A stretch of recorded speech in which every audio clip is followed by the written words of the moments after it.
तर राणा दाम्पत्याचे जुने दर्ग्यातले photo viral झालेले आहेत। नवनीत राणांवर अमरावतीमध्ये ठाकरे सेनेकडून हल्लाबोल केला गेलाय। हिंदुत्वाचा उपदेश देणारे दर्ग्यामध्ये का जातात?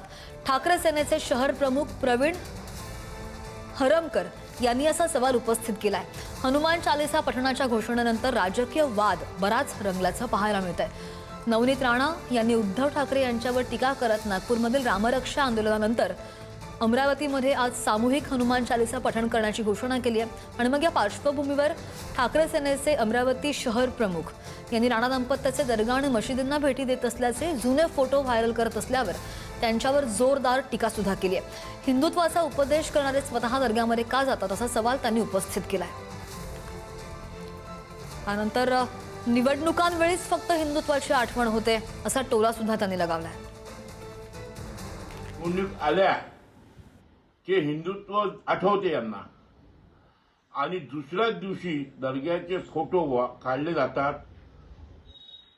हा दुपट्टीपणा महाराष्ट्रातील जनता बघत आहे। हिंदुत्व म्हणजे दिखावा नव्हे, हिंदुत्व म्हणजे स्वाभिमान, संस्कृती आणि निष्ठा। ज्यांना स्वतःच्या कृतीतून हिंदुत्व सिद्ध करता येतं नाही, त्यांनी इतरांना प्रश्न विचारू नये।